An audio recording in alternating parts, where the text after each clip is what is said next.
A China comprou pelo menos 10 carregamentos de soja dos Estados Unidos, 300 milhões de dólares aproximadamente. Fontes próximas destes negócios dizem que este acordo teria sido fechado depois de uma ligação entre Trump e Xi Jinping. Estas compras refletem este recente degelo nas relações comerciais entre Pequim e Washington.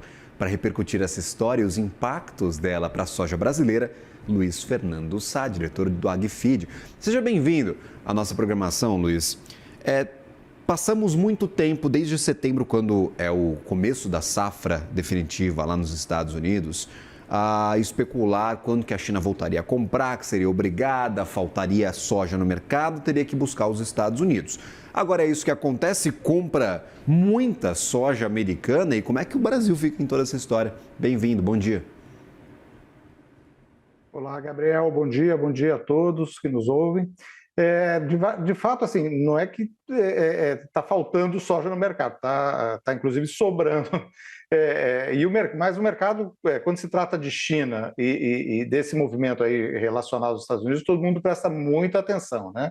Há algumas semanas a gente lembra, né? Os dois líderes, o Xi Jinping e o Donald Trump, conversaram, tiveram um encontro, né, presencial.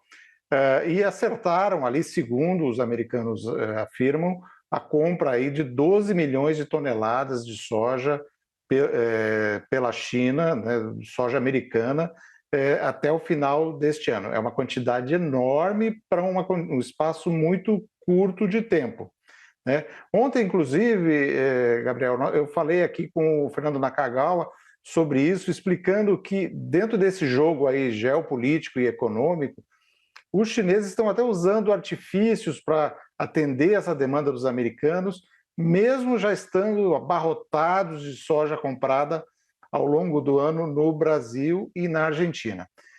A saída que eles encontraram, né, a gente contou ontem, foi inundar o mercado internacional com óleo de soja vendido a preços mais baixos. Então, eles compram essa soja, processam lá, e já que o mercado interno não dá conta de tudo essa oferta, eles começaram a exportar em grandes quantidades, sobretudo para a Índia, que é a maior importadora mundial do produto. Bom, hoje essas informações aí que você citou, né, de que a pressão americana continua, tem se revertido de fato em compras chinesas dos Estados Unidos, né? A informação foi adiantada aí pela agência Reuters, com base em informações colhidas junto a traders, de que foram entre 10 e 15 navios, 10 a 15 carregamentos, somente nos últimos 2 dias, coincidentemente, como você disse, depois de um telefonema entre Trump e Xi Jinping.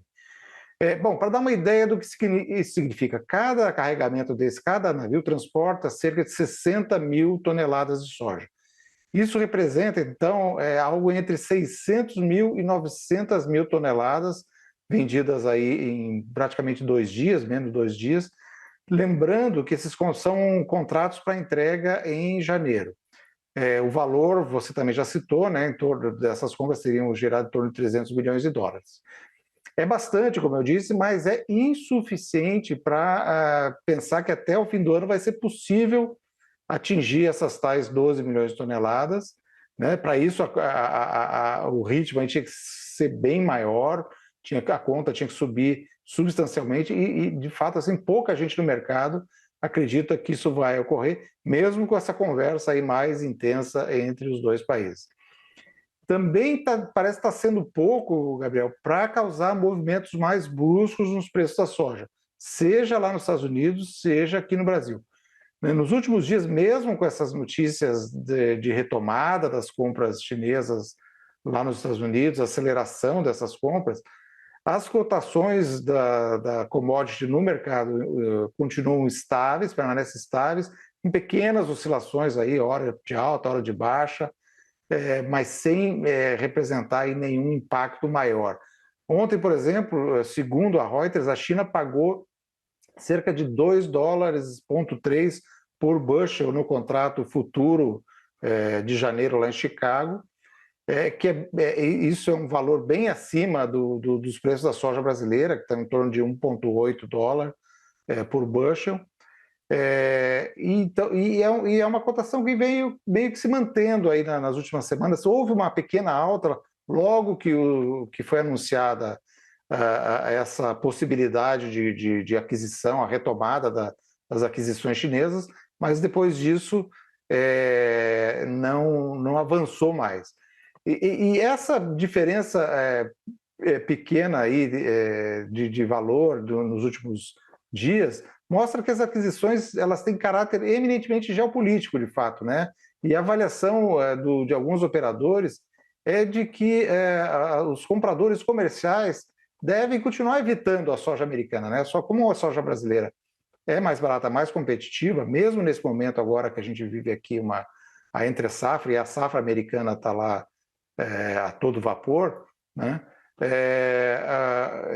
Os preços brasileiros são melhores. Então, essas compras recentes, a maior parte delas, ficou sob responsabilidade da trading estatal chinesa COFCO. Somente ela teria adquirido 2 milhões de toneladas desde o fim de outubro.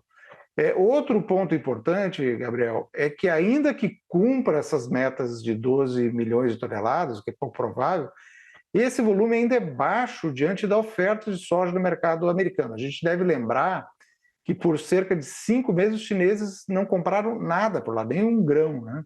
Então os produtores lá estão com silos cheios de soja, eles esperavam contar com preços mais altos nessa retomada, o que não está acontecendo, e com isso o ânimo lá está baixo, os produtores mesmo nem se animam muito a vender.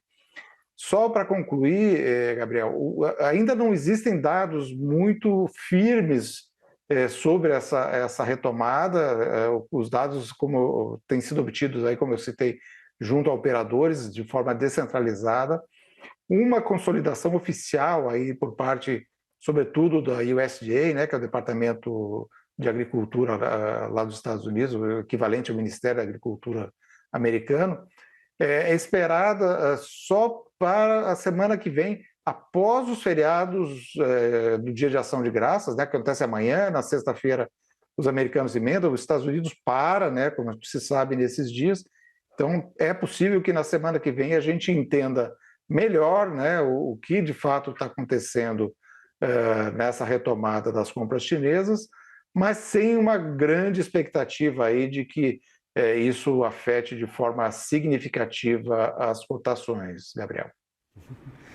Vamos acompanhar este mercado de soja e essa relação entre Estados Unidos e China que impacta diretamente aqui o produtor no Brasil. Luiz Fernando, sempre bem-vindo à nossa programação, meu caro. Um bom trabalho a você, uma ótima quarta-feira. Obrigado a todos vocês também. Um abraço. Valeu, um abraço.